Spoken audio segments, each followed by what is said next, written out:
Al-Fatihah. A'udzubillahi minasyaitonirrajim. Bismillahirrahmanirrahim. Alhamdulillahirabbil alamin arrahmanirrahim maliki yaumiddin. Iyyaka na'budu wa iyyaka nasta'in ihdinas siratal mustaqim siratal ladzina an'amta 'alaihim ghairil maghdubi 'alaihim waladdallin. Subhanaka la ilma lana illa ma 'allamtana innaka antal alimul hakim. Rabbi shrah li sadri wa yassir li amri wahlul 'uqdatam min lisani yafqahu qawli. Rabbi zidna ilma warzuqna fahma. Bismillahirrahmanirrahim. Qala al-mufassir rahimahullahu ta'ala wa nafa'ana bihi wa bi ulumihi fid dharain amin. Amantum lahu qabla an adzana lakum innahu lakabirukumul ladzi 'allamakumus sihr fala uqatti'anna aydiyakum wa arjulakum min khilaf wa la usallibannakum fi judhu'in nahl wala ta'lamunna ayyuna asyaddu 'adzaban wa abqa. Qalu amantum asal katane amantum. Alif yang kedua diganti harokat, jadi langsung dibaca satu alif tapi dua harokat.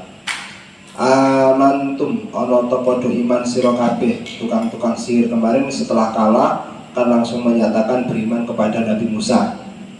Lalu Fir'aun langsung menyaut, adakah kalian beriman kepada Musa sebelum mendapatkan izin dariku, kata Fir'aun, bahwa apa yang kalian lakukan itu adalah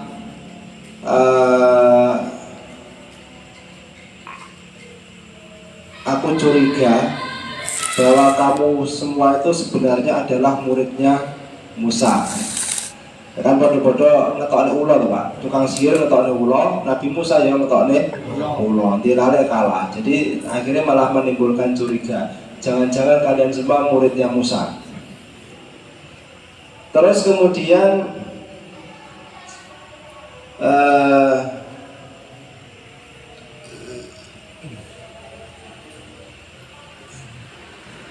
maka karena kalian beriman kepada Tuhannya Musa, aku akan memotong tangan kalian dan juga kaki kalian min khilaf. Artinya tangan dipotong, pasangannya yang dipotong kaki kiri. Kalau yang dipotong tangan kiri, pasangannya yang dipotong tangan kanan. Setelah itu wala usallibanakum fi judhu'in nakhli, kemudian aku akan menyalib kalian semua di pelepah kurma. Di pelepah kurma itu dibuat salib, ditancapkan di tanah, dibentangkan. Rencananya Fir'aun waktu itu. Wala ta'lamunna ayyuna asyaddu 'adzaban wa abqa, dan kalian akan tahu, akan melihat siksa siapa yang lebih pedih, apakah siksaku atau siksanya Tuhannya Musa yang kalian imani itu. Qalu, maka mereka menjawab, lan nu'thiraka ala ma ja'ana minal bayyinat. Tukang-tukang sihir tadi kemudian berkata, sampai kapanpun engkau Fir'aun tidak akan menakutkan atau tidak akan membuat kami takut, kami tidak akan gentar kepada ancamanmu setelah kami melihat dengan mata kami sendiri atas mukjizat yang telah dikeluarkan oleh Nabi Musa. Walladzi fatarana faqdi ma anta qad innama taqdi hadil hayatad dunya inna amanna bi rabbina liyaghfir lana khatayana wa ma akrahtana alaihi minas sihr wallahu khairu wa abqa. Aku tidak akan gentar dengan ancamanmu wahai Fir'aun, meskipun kamu potong tanganku atau kamu potong kakiku, karena aku sudah melihat mukjizat. Artinya apa? Mereka menyadari bahwa yang dikeluarkan Nabi Musa itu bukan sihir, tapi memang benar-benar mukjizat, karena ularnya itu betul-betul asli. Sedangkan yang punya mereka sebenarnya hanya tambang, tapi menurut penglihatan orang seakan-akan dia ular. Jadi paham, tukang sihir paham. Maka kemudian mereka tetap bersikukuh mempertahankan keimanan mereka dengan berkata, aku tetap beriman kepada Tuhannya Musa, beriman kepada Musa.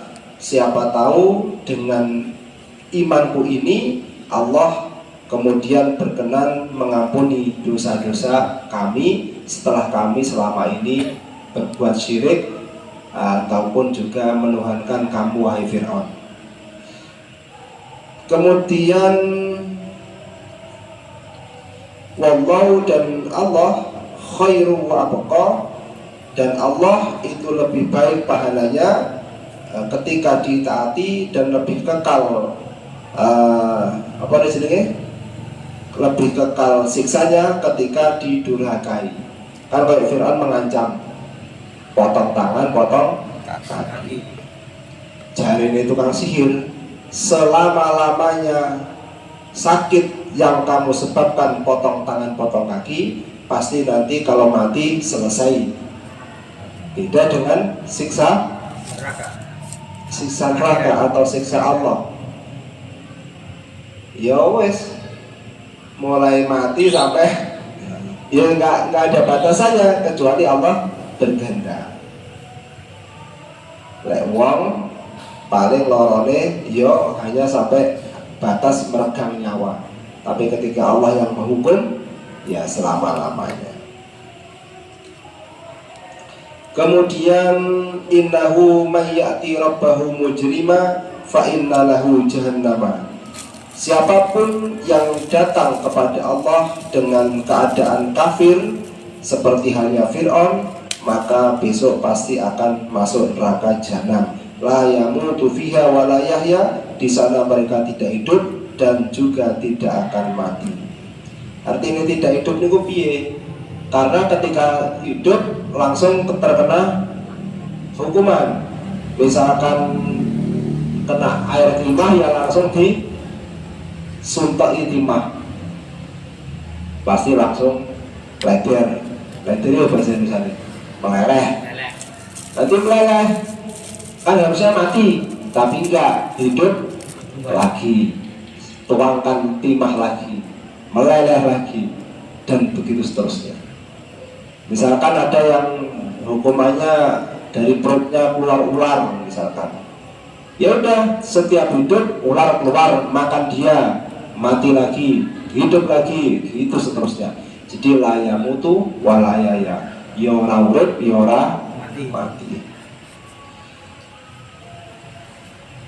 Wa may ya'tihi mu'minan qad amila sholihat fa ulaika lahumud darajatul ula. Dan barang siapa yang datang kepada Allah besok matine dan dia telah benar-benar beramal soleh, yaitu melakukan sholat fardu dan juga melakukan yang fardu dan juga yang sunnah, maka faulaika bagi mereka adalah derajat yang tinggi. Jadi ibadah dia ada sing fardu, contohnya lek sholat fardu berarti sholat 5 waktu, lek sholat nawafil berarti sholat sunnah qobliyah dan ba'diyah. Iku sing pokok. Nggih. Iku sing pokok. Poso sing fardu jenenge Ramadan. Sing sunah sampeyan iso milih Senin Kamis monggo, atau poso Sa'ban, poso Rajab monggo sing seneng poso. Terus kemudian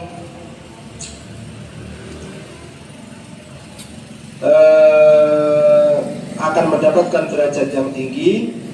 Jannatu adnin tajri min tahtiha anhar, yaitu surga tempat keabadian yang mengalir di bawahnya sungai-sungai. Di sana selama-lamanya. Wa dzalika jazaa'u man tazakka, adalah balasan bagi orang-orang yang mensucikan diri dari dosa. Jadi misalkan wong dosa niku lek dosane dosa-dosa sing sifate khoti'ah niku dosa sing gak disengaja. Dosa sing gak disengaja jenenge khoti'ah, itu cukup dengan wudu. Sampeyan wudu Maca bismillah kayak dosane hilang. sholat 5 waktu dosane. Ada lagi namanya dzunub. Dzunub ya identik dengan dosa yang disengaja. Misalkan yo maksiat sing jelas niku masuk dalam kategori dzunub. Lek dzunub niku kudu ditobati. Tobat niku pripun? Mengaku salah kepada Allah dengan setulus hati dan berjanji tidak akan mengulangi lagi. Itu jenis tobat. Yang tobat buatan di sepuro. Itu secara teori, ya. Secara teori hukum, lek dosa kudu njaluk sepuro, tapi lek sing sifate qati'ah gak disengaja niku cukup karo wudu dan salat niku. Ada lagi yang dosa sama manusia, niki yang paling ngabot. Ketika dosa itu terjadi sesama manusia, bisa dimaafkan oleh Allah ketika sudah meminta maaf. Ini singkat. Makanya kita ada momen Idul Fitri.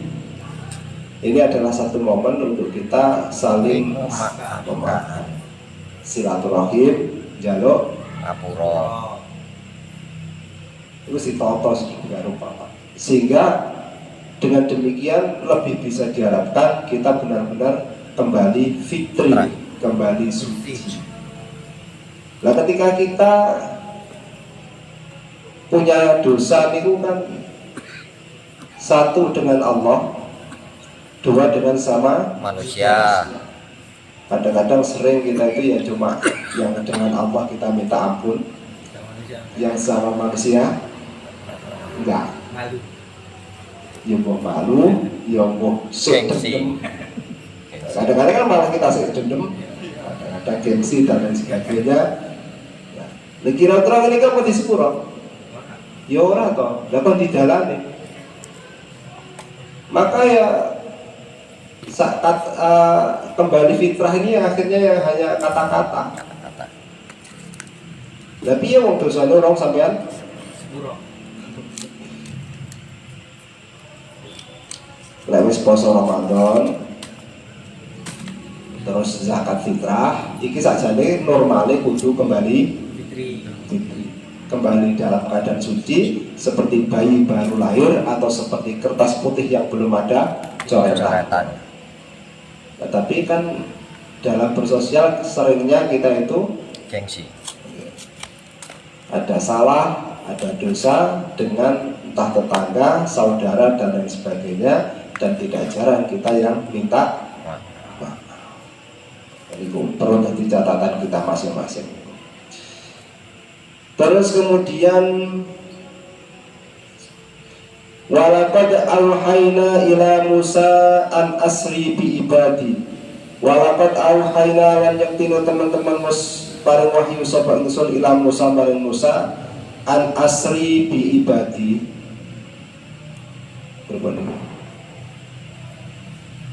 Untuk melakukan perjalanan di waktu malam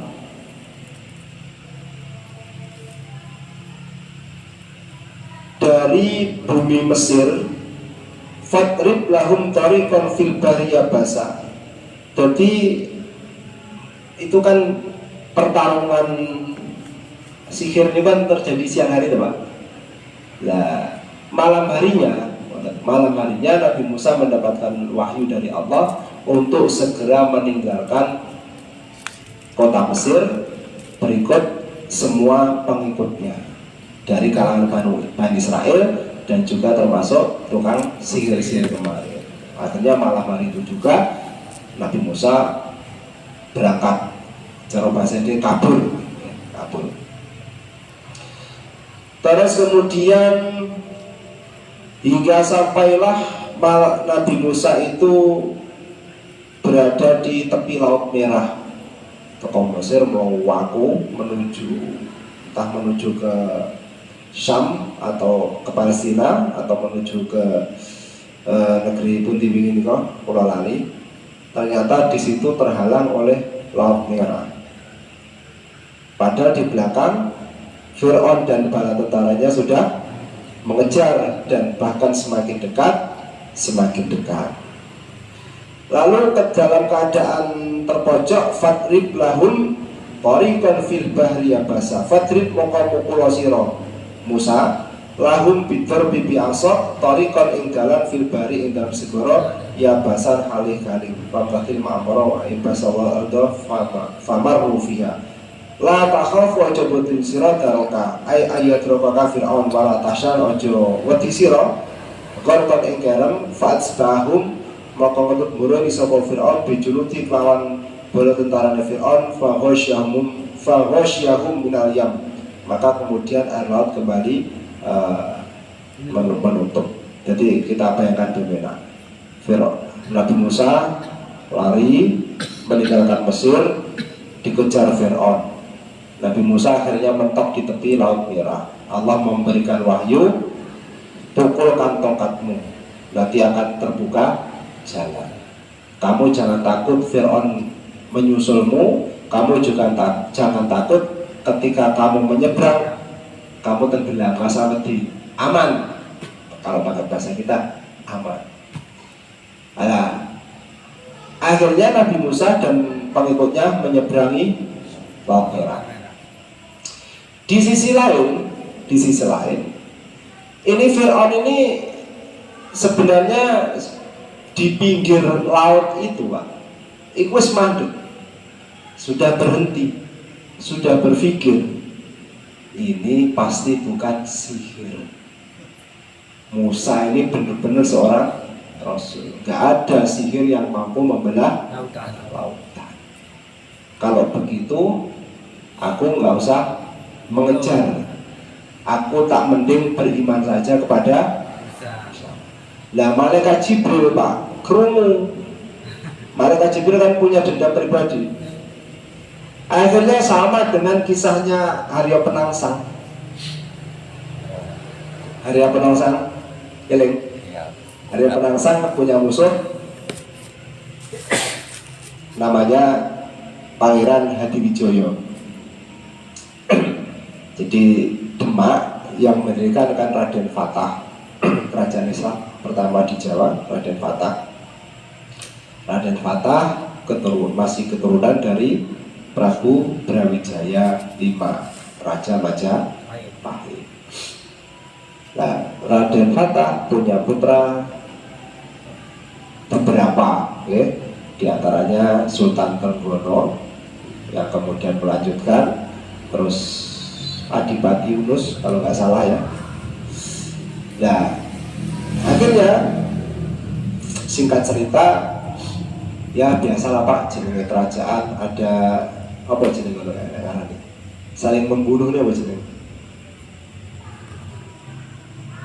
Jadi adike putrane Sultan Trenggono atau adike saya lupa ya, intinya dibunuh oleh yang masih keluarga kerajaan yang merasa lebih berhak menjadi seorang raja. Nah, yang mati kuwi mau kebetulan Bapak Haryo Penangsang. Nah, intinya antara Haryo Penangsang dan Sultan Hadiwijaya sama-sama memperebutkan kerajaan Demak. Singkat cerita, niki gurune padha waline niki. Sing siji gurune niku Sunan Kalijaga, sing siji gurune Sunan Kudus. Ya wis tau ziarah kabeh. Lah niku jadi ada satu sungai teng mriko. Jadi sungai ini siapa yang menyeberangi pasti akan kalah. Jadi suatu ketika Arya Penangsang dan tentaranya berada di sisi Angbuai kanan atau wetan, yang satu berada di sisi kiri. Ini misalkan sungai Arya Penangsang, Sultan Hadiwijaya apa yang mau. Ini tantangan. Lek kowe wani rene, lek kowe terasakti rene ya pokoke ngono kuwi tok, Pak. Karena sudah ada perjanjian siapapun yang menyeberang pasti akan kalah. Lah bolalai sing golongane Sultan Hadiwijaya iki punya pemakai politik, si Haryo Penangsang punya kuda jantan warna hitam namanya Gagak Rimang. Akhirnya segini langsung menggunakan kuda betina, ambilkan kuda betina cepat. Nah kuda betina nih nek sisi kene pokoknya dijoget-joget nih, bisa bayangin lah jaran roh pokoknya jaran wedok ya bedak lah, Lompat. oh langsung lompat. Wah, ya sudah, karena ini lewat nyebrang mau gak mau tentaranya ya ikut mengikuti nyebrang sampai di sini ya sudah lah. Sing sakti malah lumur kabeh kesaktiane jebol khususnya niku terkena tombak Kiai Pleret tarik khususnya berodol. Wakilah dalam sejarah khususnya di apa? Diubet-ubetnya nek kerise di suatu ketika lali kerise itu diubet-ubet di usus ditarik gawe arpe gawe nyuduk lawan ternyata brodol nih ususnya ini singkat cerita. Nah malaikat Jibril yang ngono Fir'aun kuwi mau nggawa jaran ireng jaran lanang kuda jantan. Lah malaikat Jibril pinter dijipuk nih jaran wedok. Yo langsung wae to. Ki kok jaran wedok tumpak malaikat Jibril jaran lanangnya langsung Lompat. paling mesine sing teng Demak niku wis tau ngaji tafsir nih paling. Oh, akhirnya mau ngejat lah karena Fir'aun masuk laut, ya semuanya ikut-ikut masuk. Begitu sampai di tengah, Nabi Musa sudah sampai di seberang, tongkat dipukulkan lagi, langsung airnya menutup. Nah Fir'aun langsung karepe langsung asyhadu alla ilaha illallah wa anna Musa Rasulullah. Jarine Fir'aun kok penak men kowe. Waktu muda, foya-foya, tua kaya raya, mati kok pengen masuk surga, Raisa. Wah, ini kepalanya sama Fir'aun diinjak. Sebelumnya diambilkan lumpur, masukkan mulutnya, pasti baru ash, langsung sumpah diplak, ditegrasi, langsung mati. Jadi coro siapa jenenge? Jibril ora dendam. Ya kira-kira karo Gusti Allah ya diampuni. Kira-kira. Krana wis kan nek wong syahadat kan dosane sebelumnya kan diampuni kabeh. Iya. Tapi piye Gusti Allah ki ya Arhamur Rahimin apa? Khairul Hakimin, Pak. Malaikat Jibril menggunakan tipu daya ngono ya di karo Gusti Allah disahne lho. Padahal tipu daya nih malaikat Jibril. Wes. Jadi betapa kisah niku begitu luar biasa. Farrosyahum al-yami marrosyahum wa qalla fir'aunu qaumahu wa ma hada. Iku mawon mudah-mudahan bermanfaat barokah. Bismillahirrahmanirrahim. Wa tifaqana berkati wa tidak khusyatu hormati wa bisnafi tariqati wa mahfadhi rafiqani amin ya rabbal alamin. Assalamualaikum warahmatullahi wabarakatuh. Waalaikumsalam warahmatullahi wabarakatuh. Ini